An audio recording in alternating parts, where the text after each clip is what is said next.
저희는 세 식구거든요. 남편과 딸 아이 그리고 제가 셋이서 말로 핑퐁을 하다 보면 어쩌다가 남편에게 말이 밀릴 때가 있습니다. 그러면은 제가 이제 딸과 편을 먹고 이렇게 이야기하죠. 다시 서열을 정리하겠다. 나는 용띠, 아이는 뱀띠, 남편은 쥐띠. 먹이 사슬 제일 하위가 이 하극상이 이만저만이 아니다. 라면 이제 제가 유치하게 나가면 남편이 대뜸 그러는 거예요. 제 1 서열은 쥐다. 아니 어째서 쥐냐? 쥐는 한 입거리도 안 된다. 그러면 이제 12지 자축이며 진사오미 신의술에 딱 말하면서 그 12지 경주 이야기를 하는 거예요. 중국 그 전설의 옥황상제가 가장 먼저 강을 건너서 도착한 순으로 12동물을 해의 수호자로 삼겠다 하니 이제 동물들이 경주를 한 거죠. 그러니까 쥐가 생각하기를 자기는 몸집도 작고 힘도 없으니 강을 끝까지 1등으로 가기가, 그러니까 순위 내에 가기가 어려울 것 같은 거죠. 그래서 꾀를 냅니다. 그래서 소의 등에 몰래 올라타서 강을 건너갑니다. 그리고 결승점이 다다랐을 때쯤 몸을 훅 날려가지고 1등으로 골인하는 거죠. 진짜 영악합니다. 네. 그런데 용은 5위, 뱀은 6위. 그러니까 어떻게 해서라든지 그 이기려고 아등바등 그렇게 애쓴 그의 노력에 박수를 보내면서 우리의 핑퐁은 웃으면서 끝났습니다. 그런데 이 이야기가 오늘 본문과 무슨 상관이 있을까? 저는 그 선착순이라는 이 단어로 오늘 본문을 시작하고자 합니다. 우리는 어려서부터 지금까지 누가 빨리 그 지점, 결승점에 도착하느냐를 겨루면서 살아갑니다. 이것이 세상살이이죠.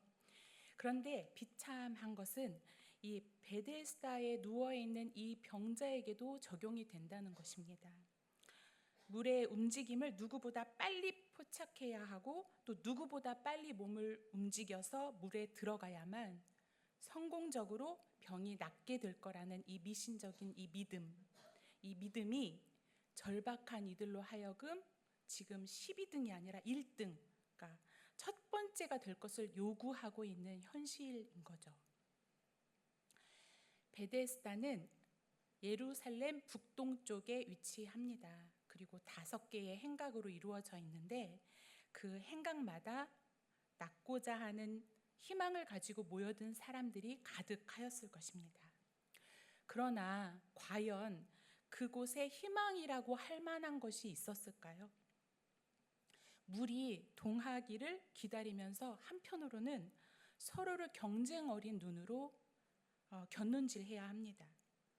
내 몸이 아픈 것만으로도 이미 충분한데 같이 기대 누워있는 너를 편히 보질 못하는 거예요. 뿐만 아니라 너보다 빨리 나를 일으켜야 하는 그 현실이 과연 희망적이었겠는가? 이곳에 모여 있는 이들은 이미 자의 또는 타의에 의해서 사회의 그 일상에서 그 중심에서 멀어진 그런 사람들이었습니다. 그 생명의 벼랑 끝에서 있는 그들조차도 이 선착순이라는 조건이 붙어 있는 거예요. 아주 비참하죠. 그런데 여기 38년 된 이 병자는 더 극한 처지에 놓여 있습니다. 그가 뭐라고 얘기하냐면 주여 물이 움직일 때에 나를 못에 넣어주는 사람이 없어서 내가 가는 동안에 다른 사람이 먼저 내려갑니다. 그러니까 이 사람은 이미 이 선착순 경쟁에 다툴 여지가 더더군다나 없는 사람이라는 거죠. 이러지도 저러지도 못하는 현실 속에서 자신을 완전히 놓아버릴 수도 없고 질긴 이 현실을 벗어날 수도 없습니다. 그런 자신이 얼마나 아프고 절망스러웠을까요? 38년입니다. 자신의 유일한 의지가 되었던 부모 혹은 아내 자녀가 있었다 하더라도 지금은 그의 곁에 아무도 없습니다. 만약 다른 병자들이 옆에 있던 그가 가족과 그리고 지인들의 따뜻한 돌봄 속에서 베데스다 못에 먼저 들어가 치유를 받는 그 모습을 본 그날에는 아마 이 사람은 더 뼈저리게, 더 사무치게 자신의 처지를 절감해야 했을 것입니다. 아무도 남지 않은 그 38년 자리를 보존하고 있는 그에게 지금 그런 그에게 주님이 다가오신 거죠. 묻죠. 네가 낫고자 하느냐? 물론이죠. 그런데 그에게 눈이 번쩍 뜨이겠죠. 누가 자신에게 말을 거는 거예요. 한 낯선 이의 관심이 얼마나 오래되었을까요? 얼마나 38년 동안 그 자리를 보존하고 있는 그에게 관심을 가져주는 그에게 말을 걸어주는 그에게 말합니다. 못에 넣어줄 사람이 없습니다. 무슨 말인가요? 38년 묵은 냄새, 폐색 짙은 지나가는 사람마다 눈을 찡그리고 눈을 감거나 코를 막고 지나갔을 텐데 그렇지 않고 나를 향해서 말을 걸어준 당신, 당신에게 원하는 건 단 하나밖에 없습니다. 뭘까요? 제발 물이 동하면 나를 못에 넣어주세요. 간절한 마음으로 말을 합니다. 그러니까 이 병자에게 있어서 죽음의 문 앞에까지 지금 그에게 무엇이 작동하고 있냐면 선착순이라는 이 세상의 잣대가 여전히 그 앞에 있어서 그가 바라보고 있는 소망은 딱 그만큼. 물이 동할 때 나를 물에 넣어주세요. 이게 그의 소망이었습니다. 자, 낫고자 하나이다 라고 그를 이제 지푸라기 붙잡듯이 그를 붙잡는 그 심정은 예수님이 누구이신지 알기 때문도 아니죠. 예수님의 능력을 믿기 때문에 그를 붙잡는 것도 아니었습니다. 그냥 예수님께서 인간적인 도움을 내게 주시기를 원했습니다. 그러나 예수님 어떠셨습니까? 그만큼밖에 바랄 수 없는 그에게 그 기대보다 더 크고 깊게 신적인 하나님의 능력으로 그를 온전히 일으켜 세우시죠. 일어나 네 자리를 들고 걸어가라 라고 말씀하십니다. 아주 순간이었습니다. 순식간에 차마 바라지도 못하였던 일이 자신에게 지금 일어난 거예요. 그는 상상도 못했습니다. 근데 지금 찰나 그분과 대화 가운데 내가 지금 일어나 걷게 된 것이죠. 도대체 베데스다 못보다 더 능한 그는 누구지? 하나님의 치유하시는 그 능력이 이 낯선 그에게 있다니. 선착순으로 베데스다 못에 이르르는데 병고침의 열쇠가 있는 것이 아니라 그의 말 한마디에 이러한 능력이 있다니. 이 놀라운 사실이 그의 인생을 새롭게 살려냈습니다. 새로운 호흡을 가지게 됐습니다. 자, 그런데 여기서 한 가지 한번 생각해 볼 것은 예수님은 이 베데스다 행각에 모여있는 모든 병자를 다 고쳐주시고도 능히 남는 분이시죠.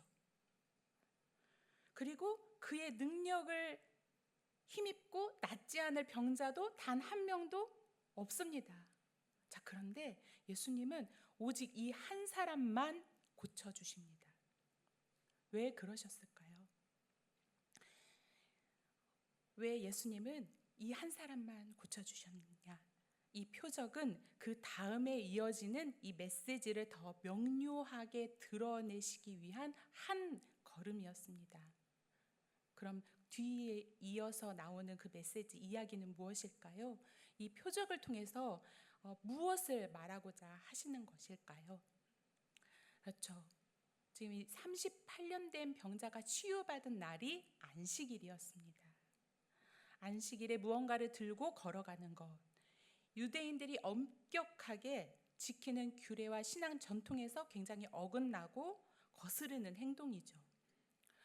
성경이 말하는 것 외에도 39가지를 더해가지고 안식일에 해서는 안 되는 구체적인 그 조항들을 조목조목 정리한 그들입니다. 유대인들, 여기서 이제 요한복음에서 유대인들이라고 하면은 보통 그냥 지역의 어떤 유대 사람을 지칭하는 게 아니라 예수님을, 그리스도를 반대하는 종교 지도자들을 지칭하는 말입니다. 다른 공간복음에서는 그렇게 드물게 사용되는 말이지만 요한복음에서는 70회 정도를 그렇게 사용했다고 해요. 유대인들 하면은 예수를 반대하는 사람들인 거죠.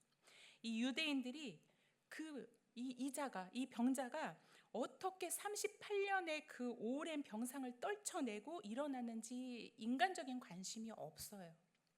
그리고 놀라지도 않아요. 그것보다는 누가 그로 하여금 안식일을 범하게, 이 규칙을 깨트리게 하였는가? 누가 종교적 사회의 풍기를 이렇게 문란하게 하는가? 그를 찾는 것에 더 관심이 있었고 심각하게 문제를 삼습니다. 이 유대인들에게 있어서 안식일은 은혜로운 어떤 일이 일어날 것을 기대하는 날이 아니에요. 그들에게 있어서 안식일은 율법을 따라 자신의 행동을 절제하는 것이 더 큰 가치였습니다. 왜 그럴까요? 왜 안식일에 담겨 있는 그 은혜, 그 안식일이 있게 하신 그 하나님의 자리들이 있는데 그 자리마다 하나님이 어떠하셨는지 그 안식일의 의미가 있는데 그거 잘 알았을 텐데 그 은혜보다 사실 율법 조항에 매여 있는 그들을 봅니다. 왜 그럴까? 종교적 사회, 그러니까 전반적인 이 종교 문화, 이 모든 전반에 있어서 종교적인 사회에서 힘이 어디에서 올까요? 기득권의 권위, 힘이 율법과 전통의 준수에서 나올 것입니다. 그러니까 하나님의 인정을 받는 근거가 여기에 있다고 생각하고 종교적 사회에서 주류가 되는 법, 존경받는 지위를 얻고 자신의 말이 무겁게 작용할 수 있도록 담보하는 것이 이 규칙과 전통을 준수하는 데에서 나오니만큼 그들만의 리그에서 이 가장 수호해야 할 가치가 바로 이 율법 준수였을 것입니다. 예수님은 어쩌다가 보니 안식일에 병자를 고쳐주신 게 아닙니다. 도리어 굳이 그날을 사용하셔서 38년 된 병에 묶여있는 그에게 자유를 주신 것이죠. 예수님이 그날이 안식일이라는 것을 모르셨던 것도 아니고 유대인들이 정말 얼마나 귀하게 무겁게 생각하는지 몰라서도 아닙니다. 예수님은 안식일에 병을 고치는 일이 종교 지도자들에게 그들의 비위를 건드릴 것을 너무도 잘 알고 계셨습니다. 그럼에도 예수님은 굳이 안식일에 병을 고치는 일을 왜 행하셨을까? 왜 많은 이들의 미움과 반대를 무릅쓰고 굳이 그 안식일에 월, 화, 수, 목, 금, 토도 있는데 꼭 성경에 안식일에 그렇게 많이 귀신을 쫓아내시고 병을 고치셨을까? 누이 좋고 매부 좋게 유대인들의 미움을 덜 사는 범위에서 일하셨다면은, 고치셨다면은 유대인 몇몇도 구원에 낼 수 있지 않으셨을까? 도움이 되지 않으셨을까? 왜 굳이 긁어 부스럼을 만드신 걸까? 왜 예수님은 의도적으로 안식일을 유대인들의 거치는 돌로 그들 앞에 놓아둔 것일까? 저는 종종 예수님께서 유대인들을 많이 사랑하셨다고 생각을 해요. 누구보다 예수님이 누구이신지 그들이 알기를 원하셨다고 생각합니다. 왜냐하면 그들을 계속 상대하시거든요. 그들을 계속 마주하시고 공생의 내내 기회가 닿는 대로 지속적으로 그들에게 말씀을 하세요. 38년 된 병자 같이 그 자리에 박제되어 있는 그들의 그 주의를 환기시키기 위해서 얼마나 그들을 자극하시는지, 분명히 오물이 튀일 것을 아시면서도 예수님이 끊임없이 그들을 자극하세요. 그리고 이런저런 모양으로 그들을 흔들어 깨우시거든요. 뻔히 아는데, 어떠한 반응일지 아는데, 내가 화가 될 줄 아는데 그들을 그토록 포기하지 않으세요. 그만큼 그들을 사랑하신 게 아닐까라는 생각을 합니다. 그러나 유대인들은 끝까지 이 거치는 돌을 넘어서지 못합니다. 자, 유대인들이 이를 가는 포인트가 이제 17, 18절에 나타나는데요. 우리 함께 읽어보도록 하겠습니다. 요한복음 5장 17, 18절 같이 읽겠습니다. 예수께서 그들에게 이르시되 내 아버지께서 이제까지 일하시니 나도 일한다 하시니, 더욱 예수를 죽이고자 하니 이는 안식일을 범할 뿐만 아니라 하나님을 자기의 친아버지라 하여 자기를 하나님과 동등으로 삼으심이러라. 아멘. 그러니까 유대인들의 입장에서 예수님이 지금 안식일에 일을 행한 것도 지금 말이 되지 않는데, 아버지가 일하니 나도 일한다. 자기가 뭔데 하나님을 아버지라고? 와, 참담하다. 그들의 분노 스위치를 켜는 언사였죠. 그런데 이 말씀이야말로 지금 예수님이 누구이신지 가장 잘 드러내고 있는 핵심 구절이라 할 수 있죠. 예수님은 누구시냐? 바로 하나님과 동등하게 안식일을 다스리는 권위 있으신 분이라는 거죠. 이 안식, 특별히 죄로 인해서 상실된 이 안식을 회복해 하시는 그 일을 하시려 이 땅에 오신 분이라는 것을 드러내고 있습니다. 지속적으로 예수님께서 안식일과 연결해서 생명 얻게 하시는 구원과 치유의 그 일을 행하신 것은 그 자신이 우리에게 진정한 생명의 안식 되신 것을 체득하게 하심이 아닐까요? 이 안식에 대해서 잠깐 생각해 보면요, 성경에서 처음 이 안식, 샤베트라는 이 단어가 사용된 것은 창세기 2장이죠. 하나님이 창조하시고 6일 동안 창조하시고 7일째 안식하신 그때에 창조된 모든 피조물이 하나님의 안식을 누리며 그 호흡을 하였을 것입니다. 하나님과 바른 관계 속에서 모든 것이 조화롭고 질서 있는 상태에서 들이마시고 내뱉는 이 호흡이 헐떡거리지 않고 불안하지 않고 두려움은 호흡이 짧아지잖아요. 그런 호흡 말고, 짧은 호흡 말고 깊은 호흡, 충만한 호흡, 하나님의 안식으로 충만한 안정적이고 샬롬이 넘치는 그런 호흡을 하였을 것입니다.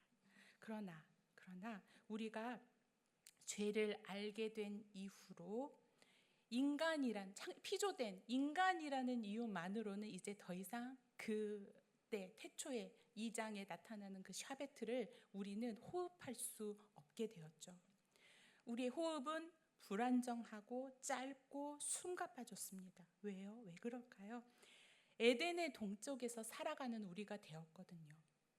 에덴을 떠나서 에덴의 동쪽에서는 수고롭고 땀에 흠뻑 젖어야만 살아갈 수 있습니다. 그리고 생명을 갈아 넣어서 선착순에 들어가야 하는 그 경쟁, 끊임이 없죠. 안식이 없습니다. 자, 그러나 하나님이 언약하심 속에서, 언약 관계 속에서 다시금 상실된 안식과 평강을 되찾아 주시려 하시죠. 참 안식 되시는 그 예수 그리스도를 약속하시고 그를 보내주십니다. 그러니까 우리가 누리는 지금의 이 안식은 예수 그리스도께서 십자가에서 획득하신 그 안식이라는 것입니다. 그러한 내용이 구약에서 예수님께서 가져올 안식의 그 그림자, 안식이 어떠한 것인가를 신명기 10계명에서 발견할 수 있습니다. 우리 신명기 5장 15절을 한번 같이 읽도록 하겠습니다. 시작. 너는 기억하라. 내가 애굽 땅에서 종이 되었더니 내 하나님 여호와가 강한 손과 편팔로 거기서 너를 인도하여 내었나니 그러므로 내 하나님 여호와가 내게 명령하여 안식일을 지키라 하느니라. 네, 무엇을 말하고 있습니까? 우리가 안식할 수 있는 이 근거가 여호와께서 우리를 종되었던 땅 애굽에서 구원하여 자유하게 하시고 사망에서 노임을 얻게 하셨기 때문이라고 지금 말하고 있습니다. 그러니까 안식일을 기억하여 거룩하게 지키라는 그 안식일, 그 하나님을 기억하는데 그의 행하심을 기념하라는 것이죠. 그럼 왜 기억해야 할까요? 기억하고 기념한다는 게 뭘까요?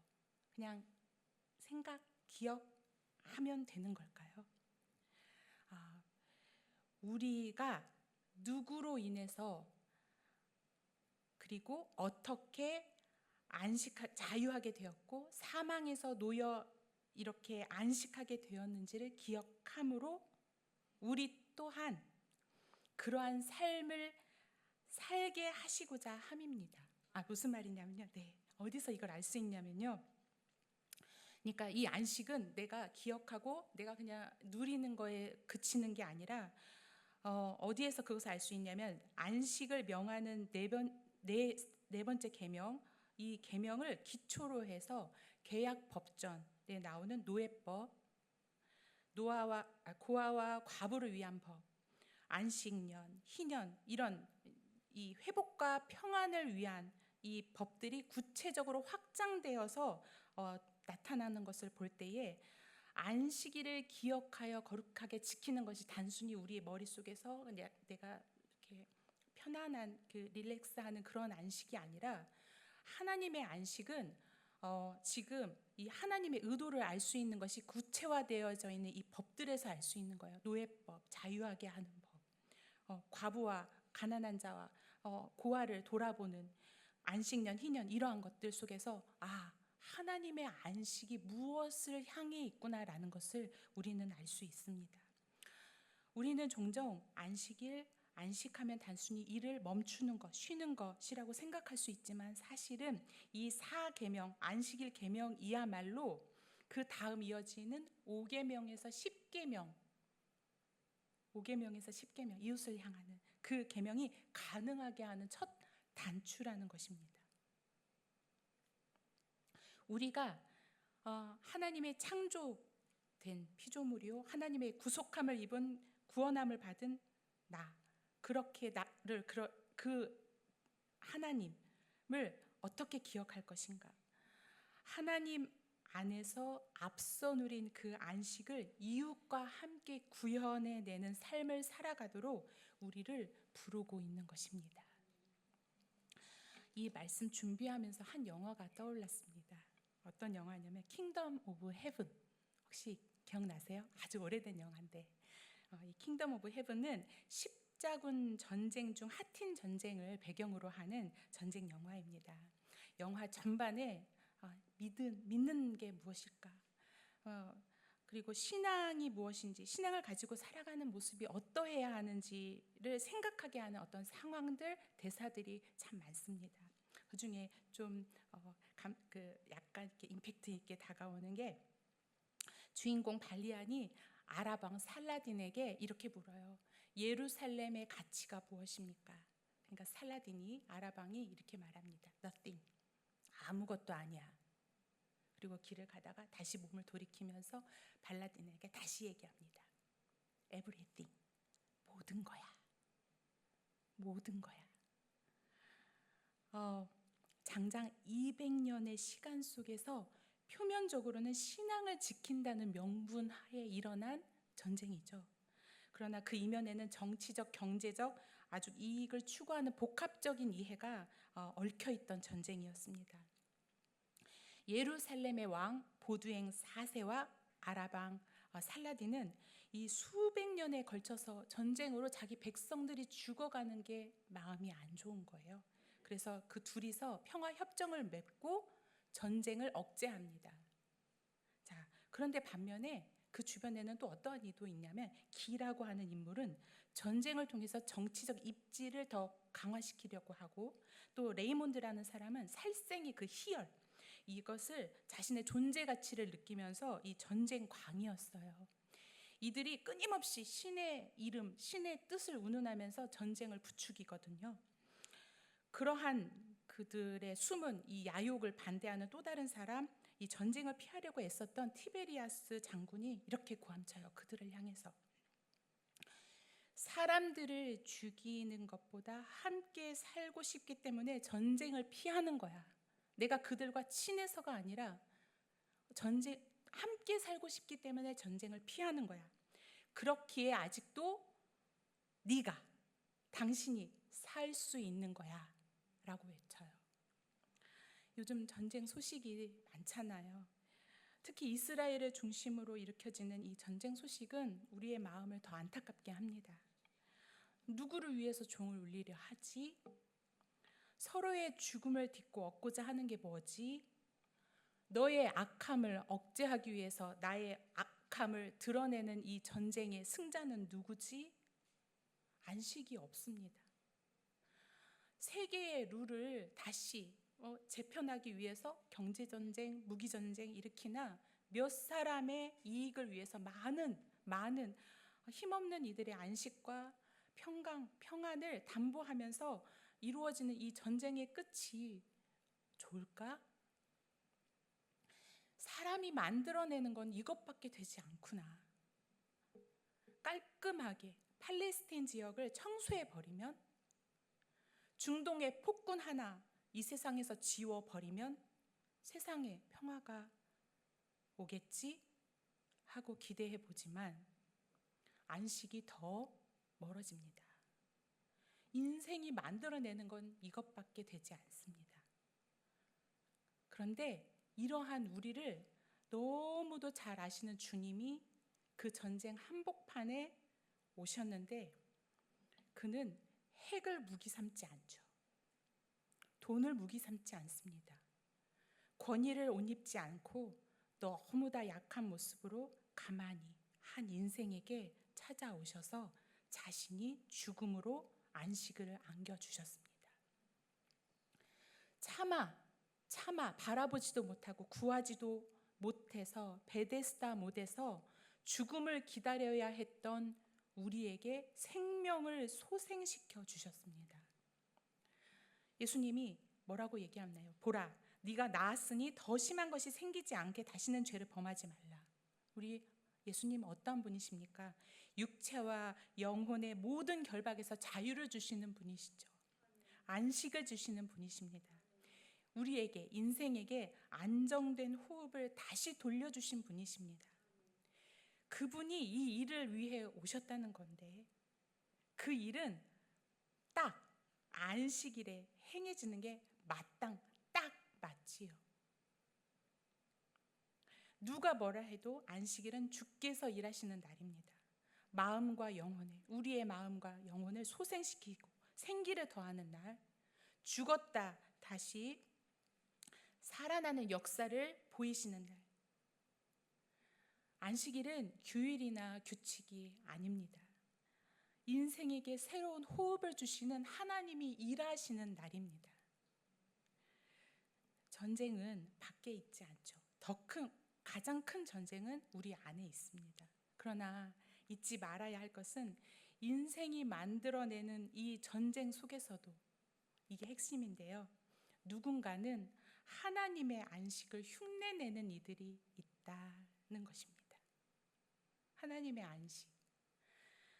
보드행 4세가 문둥병에 걸린 왕이었는데 그 일그러진 몸뚱이를 이끌고 예루살렘 백성을 보호하기 위해서 생명 걸고 살라딘을 만나러 가요.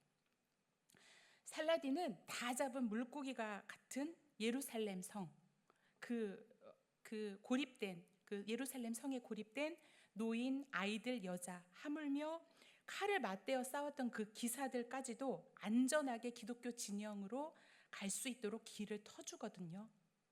그리고 발라디는 쉬운 길이 있는데 그것이 아닌 옳은 길을 택하면서 생명의 가치를 굉장히 가치롭게 여깁니다. 그런 그들처럼 자신이 할 수 있는 그 순간순간의 선택 속에서 하나님의 안식과 이 평안을 이루어내는 일들을 하는 이들이 있다는 거예요. 우리 인생이 만들어내는 그 전쟁통에서도 하나님의 안식을 이루어내는 사람들, 하나님의 긍휼하심으로 우리가 먼저 누리게 된 이 안식과 평안의 한 점을 나를 통해서 누군가에게 전해지기를, 그러한 삶을 살기를 하나님은 원하시는 거죠. 하우학교 선언문에 샬로마이저라는 단어가 있어요. 샬롬을, 평안을 이루어가는, 만들어내는 사람. 그 단어처럼 그 안식의 한 조각 세상에 건넬 수 있다면 얼마나 좋을까요? 힘들게 일하고 돌아온 남편에게, 그리고 표도 안 나는 집안일로 하루 종일 종종거림치는 아내에게, 그리고 공부하면서 한편으로는 세상에 달아버린 이 세상 시스템 안에 이게 파워낸이라고 달아버린 우리의 자녀들에게, 함께 짐을 지고 있는 동료에게, 직장 동료에게, 곁에 있는 누군가에게 우리가 안식과 평안이 되어 가기를 원합니다.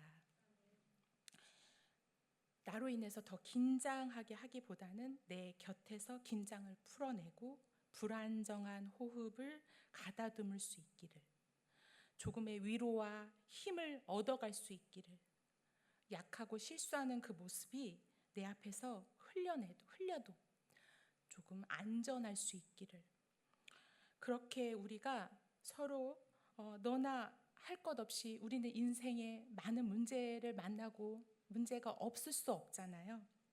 그러기에 너나 할 것 없이 우리에게는 정말 하나님의 안식이 필요합니다. 근데 그 하나님의 안식을 보일 자들은 바로 우리인 거예요. 세상은 영원까지 끌어 살아가기를 독촉하겠지만 그리스도가 우리의 안식이 되셨으니 우리가 서로를 긍휼히 여기고 잡은 고기처럼 너를 잡은 손맛이 느껴질지라도 좀 놓아주고, 너도 자유하고 나도 자유하고 서로가 서로에게 안식이 되고 평강이 되어주는 그런 삶을 살아가다 보면 언젠가 종말에, 종국에 맞이할 안식에 우리가 많이 닮아 있지 않을까, 다 있지 않을까 생각이 듭니다. 오늘 말씀 마치겠는데요. 우리 하나님의 안식을 닮아가고 다 있는 나를 통해서 내가 있는 그 지경이 평강과 하나님의 안식을 조금이라도 알아갔으면, 맛보았으면 합니다. 하나님, 내가 그렇게 하나님의 동산을 잘 일구어갈 수 있도록 내게 힘주세요. 할 수 있는 마음을 일으켜 주시고 할 수 있도록 도와주세요 하는 마음으로 우리 이 찬양 함께 부르도록 하겠습니다.